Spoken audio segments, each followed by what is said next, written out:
Hey, what's going on, man? It's the best day of my life. It's the best day of my life because tomorrow's not promised. And I woke up. Everybody don't wake up. And everybody won't make it to tomorrow. So while they still playing my song, I'm gonna do my little dance. It's gonna always be the best day of my life. But that's not what we're talking about. Today what I'm talking about is emotional intelligence. Sometimes I'm looking at the news and I see okay, so the guy in Virginia was a manager at the Walmart, and apparently, or allegedly, he called a meeting, and then he shot the people that he called into the meeting, or he shot at them, or he shot at the people. Nevertheless, six people lost their lives behind whatever my man had going on, and then he left a letter, and in the letter, it touched on things such as alleged bullying, and my man was in his feelings. And to me, I was just kind of thinking, I was like, man, this dude he probably overreacted. I mean, anytime you take the lives of anybody because of how you feeling internally, like, I think that you overreacted. I don't think that you operating from a position of strength. So then I just started thinking further, and I just started thinking about all kinds of acts that take place, like the 12-year-old kid, man, the 12 and the 15-year-old kid who got killed down in Atlantic Station. And I don't know who the shooter is. I don't know what the situation is, but the kids that they showing on the news who they slapping five, they giving doubt, and in my mind, I don't know what that situation is, but I have to assume that somebody felt tried, or somebody felt disrespected, or somebody felt like that was the thing that they need to do, which is another stab at life by way of your emotions, allegedly. And then I started thinking about stuff like when Kobe Bryant scored 81 points. He scored 81 points in the basketball game. And I have to assume that to have that determination, to have that Mamba spirit, that your emotions align to one degree or another, and they forced you to really go at it. Your emotions affected your actions, and so then I just started thinking about day-to-day life, how many of your actions are prompted by your emotions. You at the club, or somebody is at the club and they get their brand new Air Force One stepped on, and they just feel like, oh, this dude disrespected me, so I gotta shoot the club up, or I have to say something to him. Then when that person say something to this person, now he trying me. I think that we as men, we as people, we as humans, man, we're too in tune to the emotional aspect of things. And not too in tune. Maybe we're not in tune enough. Maybe we're not exercising our emotional intelligence. So I first stumbled upon just the elements of emotional intelligence almost a decade ago. I've been an anger management specialist for years, and there's certain things that were brought up, but I didn't really pay attention to them until I just started coming up with my own curriculum and listening to people who are smarter than me, or at least people who are just exercising, certain degrees of emotional intelligence. So some of the conclusions I began to come to, I was just like, man, everything that I do it comes from my emotions. It will hurt my feelings not to have anywhere to live. So I get my butt up and I go to work. If my children feel a certain kind of way about me, man, it would make me feel a certain kind of way. So I get up and I get stuff done. I don't want my mama to feel a certain kind of way. I don't want to feel a certain kind of way about myself. So there's certain things I don't do. When it comes to all aspects of life, whether it be relationship, whether it be money, whether it be health, whether it be whatever it is, it all derives from my emotions. like I'm pissed off about this, I'm motivated about this, I'm happy about this, I'm sad about this, it prompts me to take action. And I just think that everybody that is acting, that acting is prompted by some degree of emotion. We love, we make babies, we kill, we start wars, we create peace, we go to church, we preach at church. Everything we do is in some form of another derived from emotions. So I started looking at all the stuff, like we got these elections coming up and we always getting tough on crime. We always want to come up with ways to penalize people who act out. It's like we trying to make it seem like we're able to fix something, but we're catching it at the very end. It's like the issues that we're having as a nation, it's not a snapshot. It's more of a motion picture. But we're going to the last scene, the last frame, with the last dialogue, and we saying, we need to fix this. When you have a 22-year-old who commits murder, and he's a bad person, and he got to be sent to jail, but the issue didn't start right there. That issue went back from, ain't no telling where it started from, where there was a lack of understanding of where he or she was at in the world, what they meant, what they could contribute to the world, how people felt about them. Because what I found is that, like, hurt people hurt people. So then you got all type. We're not even getting into the sexual aspect of it, because you got rape, you got incest, you got molestation. All these things take place because of a lack of emotional intelligence to one degree or another. I think that if an adult touches a minor in a way where they feel like they may be physically equal, then you got some stuff going on. I ain't gonna say that you mental health. I'm gonna say that maybe, like, emotionally, man, you can't self-regulate, or you're not effectively aware of self. You know what I mean? Or where you fit in the world. You feel like it's okay for you to interact with a minor. In your mind, you've okayed this. So, and when you look at violence, or you look at the act of committing a crime, like, let's say you out here trying to get this money, you selling drugs, or you robbing, all the things that you can do to break the law, man. There's some kind of way it comes from your emotions. So I was just like, why aren't we diving into our emotional intelligence? Why isn't emotional intelligence something that is being mandated in the school system? Since we like to do stuff late, why isn't it mandated on probation or parole? Or, like, why are we after an officer shoots somebody, then they're forced to go to anger management, or when somebody, it's like the punishment of something. It's the reaction of something, as opposed for it being, it's like when a fire started, you don't wait till the fire starts and then start figuring out where you put the fire extinguishers. You put the fire extinguishers up when you build the building. You start finding out where the exit is upon the get-go. So then when something does happen, because it will, then you're already in a place where you understand what the best reaction is. Some of the elements, and I'm not going to talk your head off about it, because we're going to get off into it, man. I'm going to just start breaking. As the cases come in, as things start happening in the world, man, I'm just going to start dissecting them to one degree or another, man, because I believe that if we're all in sync with just trying to stop future issues, and we start figuring out what the real problem is, the problem is not well, the problem is a person breaking the law, but before we got to where we breaking the law, man, it's certain things that could have taken place. So it's just like self-awareness is about recognizing and understanding your emotions. So you understand, like, what's pissing you off. For me as an individual, it's like, well, I understand that I don't like to be told what to do. I don't like to be controlled. I don't like to feel like somebody else is in control. And that may be a good thing or a bad thing, but so I don't get pissed off. I avoid those situations. I don't club. I don't break the law, because when you go to jail, they tell you what to do.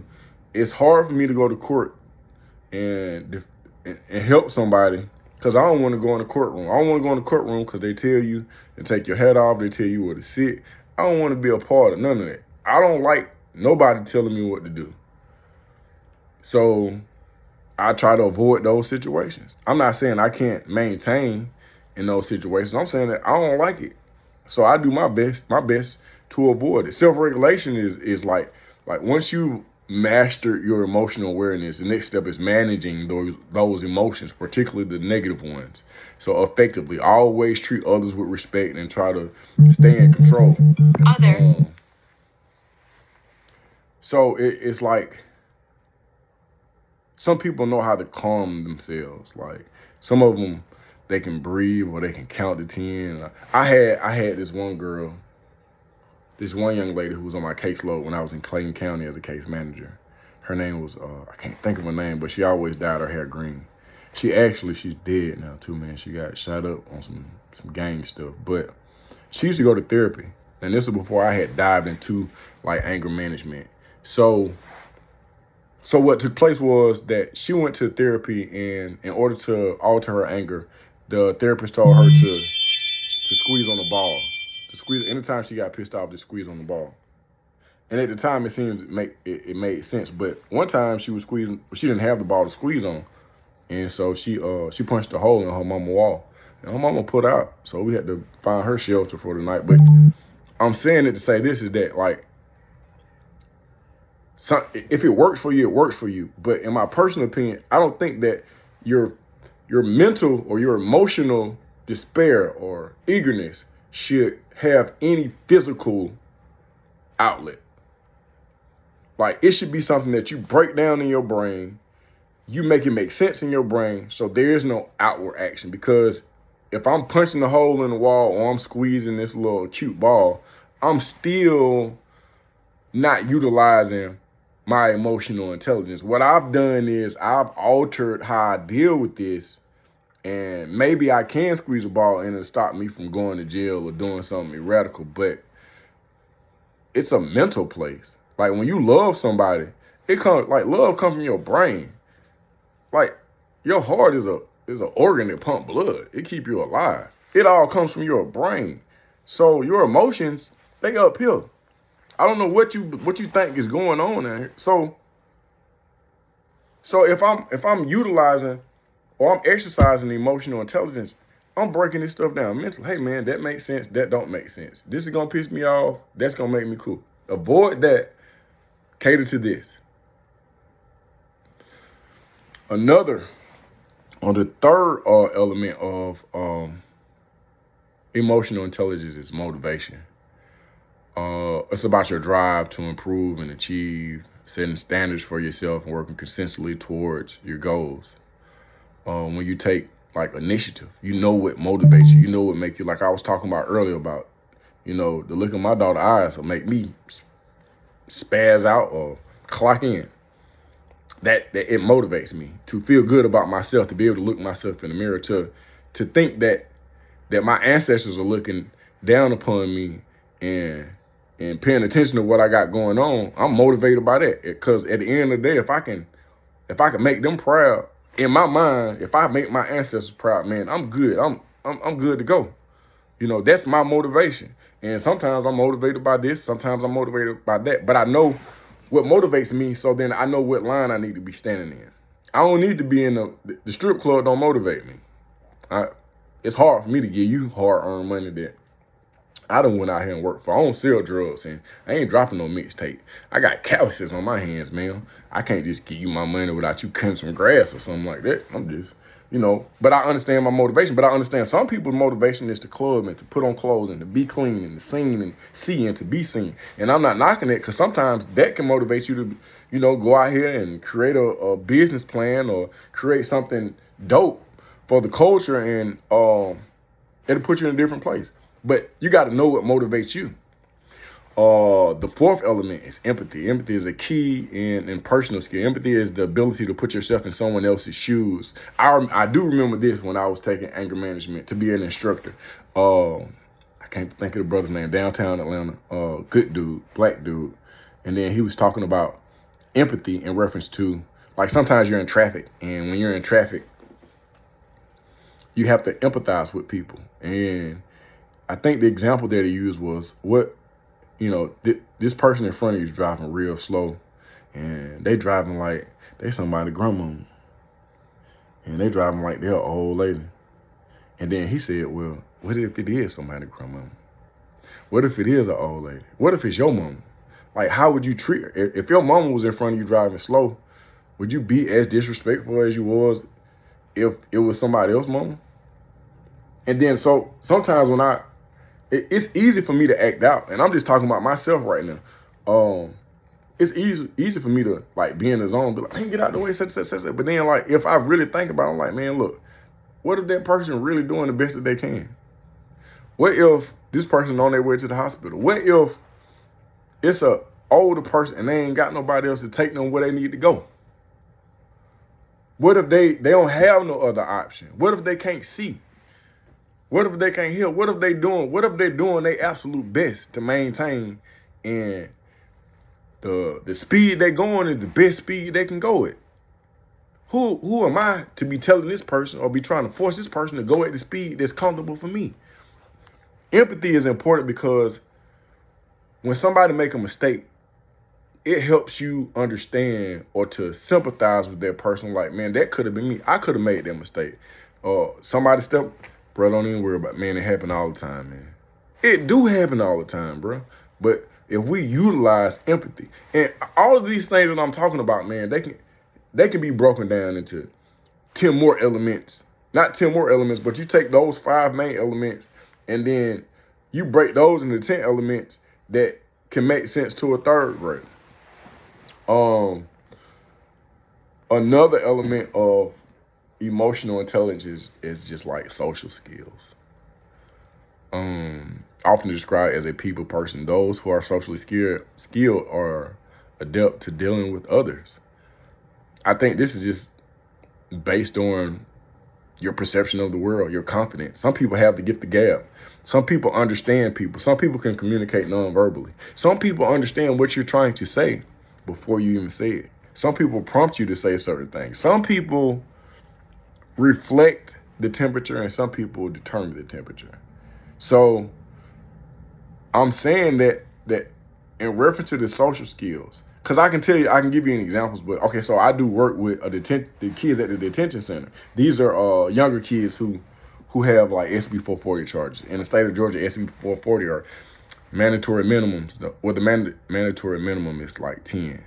So it's like armed robbery, carjacking, murder, rape. Kids that are going for the long haul.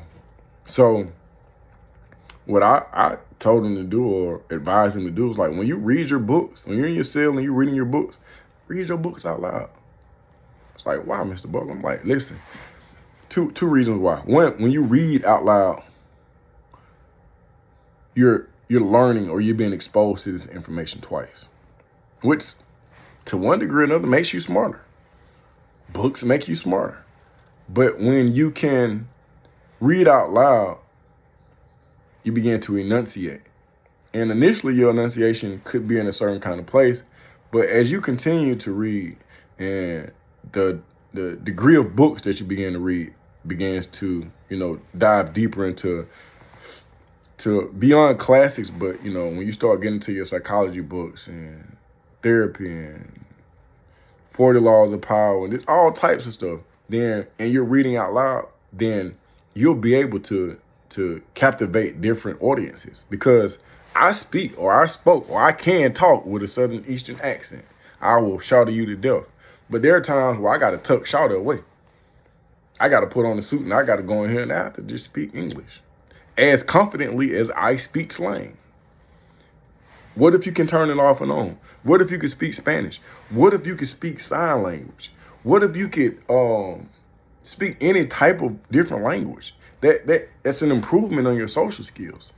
A lot of times people, they mumble and they grunt because they don't know a whole lot of words, or they have these feelings and they keep using the same words that they hear used, and it's like shouting or the N word. Shouting can mean so many different. Shouted. shouting. Shouting. Hey man, same word, mean different things. So what I'm saying is like that you could be in a situation, man, where you could talk your way into getting killed, or you can talk your way into living in a life of luxury. It's all about how you conjugate your verbs and your nouns, and it's just that simple. It really is. So the more you improve your social skills, the less likely you are to be angered, because to express oneself, through it be music, through it be wordplay, or any when communication, effective communication takes place, meaning the message that was intended for the listener or the participant to receive is received in that manner, in the correct manner. Effective communication reduces anger, because a lot of people are in jail or have been killed over misunderstandings. Not just misunderstanding each other. Sometimes we misunderstand ourselves, and we don't fully understand ourselves, and so we keep diving into whatever that misunderstanding is. I'm not gonna talk your head off, even though I know I already talked it off. But another thing, and this is what I'm gonna touch on, because I got to do some research on some of these issues. Like I was at church and I'm listening to the drums. I'm just like, man. And then sometimes when I'm looking at a movie, I could be looking at a scene and I can cut the volume down, and the scene could have an impact on me. But then I would turn on my phone and I would try to substitute the different scenes. I would turn the music down and I would put, it could be a funny scene, but I would put scary theme music in. And the scene would look scary.